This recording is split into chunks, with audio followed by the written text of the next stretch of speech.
அனைவருக்கும் வணக்கம். இப்போ நம்ம பார்க்க போகிறது வரலாறு சிறப்புமிக்க ஒரு இடம். இது நம்ம டெட்டு, டிஆர்பி, டிஎன்பிசி எழுதுறவங்களுக்கு முக்கியமாக இதில் ஒரு கேள்வி கன்ஃபார்ம் வரும். ஸோ இதை கவனமாக பாருங்கள். நம்ம பார்க்க போகிற இடம் எதுனா நம்ம திருவண்ணாமலை மாவட்டம் ஆரணி. தென்னிந்தியாவில் உயரமான சமண சிலை உள்ள இடத்தை தான் நம்ம பார்க்க போகிறோம். இது ஆரணியிலிருந்து சுமார் ஒரு 25 கிலோமீட்டர் திருமணி என்ற இடத்துல இருக்கிறது. இங்கு தீர்த்தங்கரர் மொத்தம் 6ஆம் நூற்றாண்டில் 24 தீர்த்தங்கரர்கள். இதில் 22வது தீர்த்தங்கரான நேமிநாதர், இந்த நேமிநாதர் 18 அடி உயரம், தென்னிந்தியாவில் உயரமான 22வது தீர்த்தங்கரான நேமிநாதர் சிலையை தான் இப்போ நம்ம பார்க்க போகிறோம். இது வரலாற்று சிறப்புமிக்க இடம், சரிங்களா. தொல்பொருள் துறை இதை கவனத்தில் கொண்டு வச்சுருக்கு. அவங்களோட கீழே இது செயல்படுது. இதுதான் 18 அடி சிலை, சரிங்களா. நேமிநாதர், சரிங்களா. 22வது தீர்த்தங்கரர் 18 அடி சிலை. ஸோ இதை நம்ம கவனமாக பாடத்தில் வரத்தை படிக்க வேணும். அது மட்டும் இல்லாமல் இந்த சிலை பார்த்துட்டு அப்படியே இந்த சமண படுகை இருக்குது பாருங்கள், குகை. இதுதான் அவங்க ஓய்வு எடுக்கின்ற இடம். அப்போது ஓய்வு எடுத்தாங்க, ஓகேங்களா. அப்போல்லாம் வீடுகள்லாம் கிடையாது இல்லையா. ஸோ இந்த 22 தீர்த்தங்கரில் இருக்கக்கூடிய இடம். இப்போ நம்ம பார்க்க போகிற இடம் உச்சியில் இருக்குது. அந்த மலை மேலே சுற்றி இருக்கிற கிராமத்தை பார்க்குறோம். இப்போது வீடுகள்லாம் நிறைய வந்துட்டுருக்கு, ஓகேங்களா. அது ஒரு பெரிய ஒரு பாறை இருக்குது, மாமல்லபுரத்தில் இருக்குது பாருங்கள். அது போல் ஒரு பாறை இருக்குது. அப்படியே போனோமா அவருடைய நேமிநாதருடைய பாதம் ஒன்று இருக்குது, ஓகேங்களா. ஒரு இடத்துல இருக்குது, இன்னொரு இடத்துல இருக்குது. அது மட்டும் இது பார்க்குறது நம்ம 23வது தீர்த்தங்கரான பாசவநாதர்.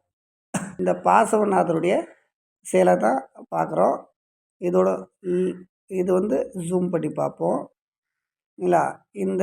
இது கோவில் கட்டியிருக்காங்க, சரிங்களா.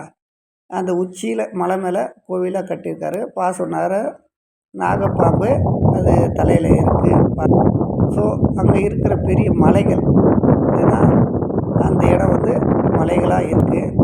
அந்த மலையை சுற்றி வீடுகள் இருக்குது, பனி மேகங்கள் இருக்கிறது. அதையும் நம்ம கண்டு ரசிப்போம். இது சிறப்பான ஒரு இடம் வரலாற்றில், சரிங்களா. இந்த பாறை மாமல்லபுரத்தில் ஒற்றை நெய்ப்பாறை நம்ம அது மாதிரி இருக்குது. இந்த பாசவநாதர் சிலை இருந்துச்சு இல்லையா, அந்த கோவில் தான் பார்த்தோம். ஸோ இதை சுற்றி இப்போ மழை காலத்தில் சுற்றி தண்ணீர் தேங்குறது. அது கல்வெட்டு ஒன்று இருக்காங்க, சரிங்களா. பாலி பிராகிருத மொழியில் இருக்கு இல்லையா, அந்த கல்வெட்டு எழுத்துக்கள் அங்கே காணப்படுகிறது. ஸோ அந்த கல்வெட்டு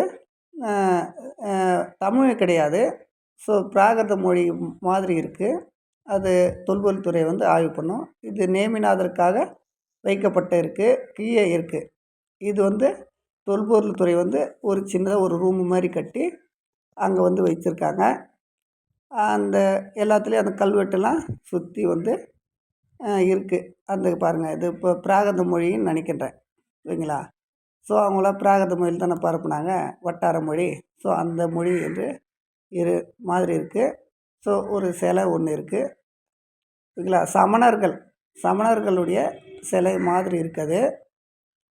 ஸோ இந்த இடத்துல நேமிநாதருக்கு உயரமான சிலை இருக்குது. அதே போல் பாசவநாதருக்கு மலையில் ஒரு சிறிய சிலை ஒன்று இருக்குது. இது பிராகிருத மொழியில் அந்த குகையில் இருக்குது. இது மகாவீரர் சிலை என்று நினைக்கிறேன். உங்களுக்கு தெரிஞ்சால் கமெண்ட் பண்ணுங்கள், சரிங்களா. அமர்ந்த நிலையில் இருக்குது, சரிங்களா. இந்த இடத்த சுற்றி பார்க்க அருமையாக இருக்கிறது. இது மலைக்கீழே இருக்கிற இடம், இல்லைங்களா. மலைக்கீழே 2 கோவில் இருக்குது. அந்த 2 கோவிலில் முதல்ல படிக்கட்டில் இருக்கக்கூடிய இது கோவிலாக இருக்குது.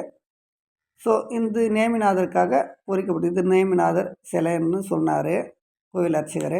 இதுதான் சமணருடைய படுக்கை. அங்கே படிக்கட்டு மாதிரி ஒன்று இருக்குது. அது மேலே ஏறி போனால் சமணர்கள் தங்கக்கூடிய, ஓய்வு எடுக்கக்கூடிய, இல்லை பாடங்கள் சொல்லி தரக்கூடிய இடமான சமண படுக்கை. சரிங்களா? குகை மாதிரி இருக்குது. அது உள்ளே வந்து இருட்டாக இருக்குது. இப்போ ஒன்றும் வெளிச்சம் இல்லை. அது மட்டும் இல்லை, ஓவியம் மத்திய பிரதேசத்தில் பிம்பேத்கா இருக்கு இல்லையா, அங்கே பெண் வேட்டையாடு மாதிரி ஓவியம் இருக்கும் பாரு, அது மாதிரி ஒரு ஓவியம் வந்து மாடு மாதிரி வரைஞ்சிருக்காங்க. ஏதோ ஒரு உருவம் வரைஞ்சிருக்காங்க. அதே போல் சின்னதாக ஒரு வாயில் உள்ளே போனால் அது உள்ள ஒரு சமணப்படுக்கை இருக்குது. அந்த மழைநீர் வெளியே வருவதற்கு அந்த வடிநீர் வந்து பண்ணியிருக்காங்க.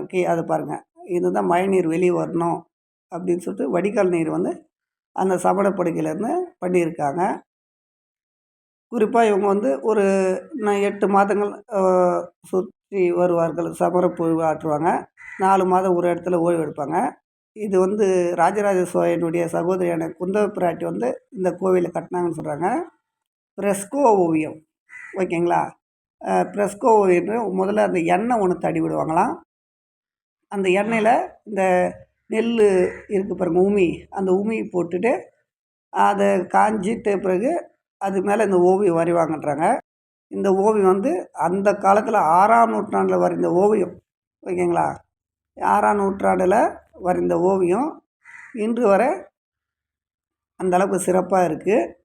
ஸோ இது சமண குகை உள்ளே இருந்திருக்கு. அது வெளிச்சம் இல்லை. ஸோ வெளியே அளவுக்கு மட்டும் பார்ப்போம். அது மட்டும் இல்லாமல் இந்த இதில் ஃப்ரெஸ்கோ ஓவியத்தில் பார்த்தோன்னா உள்ளே வந்து நிறைய சிறப்பாக பெயிண்ட் பண்ணியிருக்காங்க.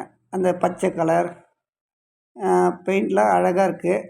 அந்த சித்திரை மேடை தடாகம்னு சொல்லுவாங்க இல்லையா, எருமை மாடு குடிக்கிறது, ஒரு ஆண் வந்து தாமரைப்பூ பறிக்கிற மாதிரி இந்த ஓவியம் தான் இது. அந்த 6ஆம் நூற்றாண்டில் இந்த ஓவியம் இன்று வரை சிதைவு இல்லாமல் காணப்படுகிறது. இதுதான் ஒரு சிறப்பு. அந்த சமண படுக்கையில் உள்ள ஒரு கோவில் மாதிரி இருக்குது. மேலே பூ வேலைப்பாடுக்கு எந்த அளவுக்கு சிறப்பாக அந்த சமணர்கள் வந்து அந்த பண்ணியிருக்காங்க.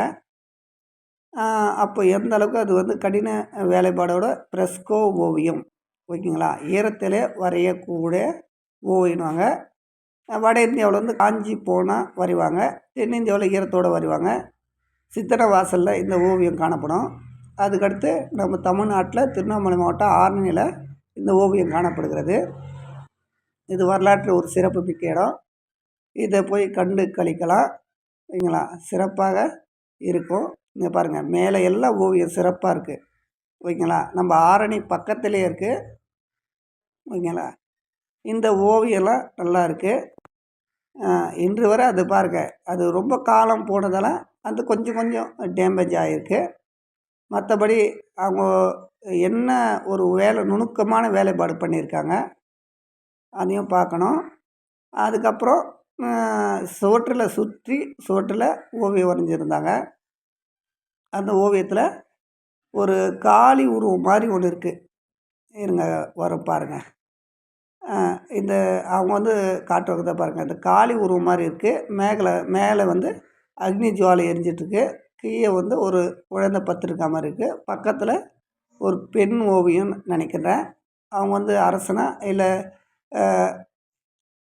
ராஜராஜ சோழனுடைய அங்கே வந்து குந்தவை பிராட்டியான்னு தெரியல. அந்த அம்மா பார்வையிடுற மாதிரி இருக்குது. ஸோ ஓவியங்கள் அந்தளவுக்கு சிறப்பாக இருக்குது. சமணர்கள் இந்த ஓவியம் வந்து முத்திரை, அந்த முத்திரை மாதிரி இருக்குது, ஓகேங்களா? ஒரு ரவுண்டாக ஒன்று இருக்குது. அதை வந்து அந்த ஓவியத்தை வரைஞ்சிருக்காங்க, ஓகேங்களா? இது வந்து நேமிநாதரை உட்காந்து அருள் பார்க்கிற ஒரு வாக்கிய வரலாறு முறையை வந்து அந்த சக்கரத்தில் பண்ணியிருக்காங்க. மிக சிறப்பாக இருக்குது. விரித்து வச்ச மாதிரி மேலே ஓவியம் வரைஞ்சிருக்காங்க. இங்கே பாருங்கள், அந்த காலச்சக்கரம்ன்றாங்க பாருங்கள், அதுதான் இருக்குது. இன்னும் ஓவியங்கள்லாம் சிறப்பாக இருக்குது. இதுதான் ஹைலைட்டாக இருக்குது. ஸோ இது சமணருடைய குகை சொல்கிறாங்க. அது மட்டும் இல்லை, இடுக்கை போன்ற ஒரு படிக்கட்டில் இருக்குது. அதுவும் சிறப்பாக இருக்குது. இன்று வரை 6ஆம் நூற்றாண்டில் இருந்தது, 21ஆம் நூற்றாண்டு வந்துடுச்சு, ஓகேங்களா? இன்று வரை அந்த இடம் வந்து சிறப்பாக இருக்குது, ஓகேங்களா? அது மட்டும் இல்லாமல் அது இந்த இப்போ நமக்கு இறங்கி பக்கத்தில் அந்த இடத்துல போனால் ஒரு 4 சிலை இருக்குது, ஓகேங்களா? இந்த 4 சிலையில் காளி சிலைன்றாங்க. இது வந்து காளி சிலைன்னு ஒரு மேம் சொன்னாங்க. ஸோ இப்போ வந்து அந்த கோவில் வந்து நேமிநாதருக்கு வந்து பூஜை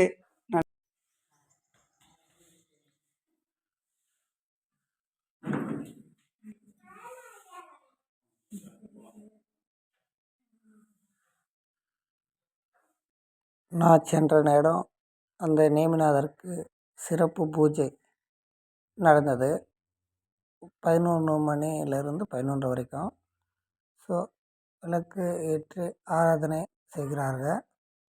அது கால மாற்றத்தில் இது ஒரு நிகழ்வு மாதிரி நடந்தது. ஸோ அதுக்கப்புறம் வெளியே வரும்போது ஒரு பெரிய பாறை கல்வெட்டு ஒன்று இருந்தது பிராகிருத மொழியில். அதை சுற்றி கம்பி மாதிரி இருந்து இதை கண்டுகளிங்க. மிக்க மகிழ்ச்சி. நன்றி, வணக்கம்.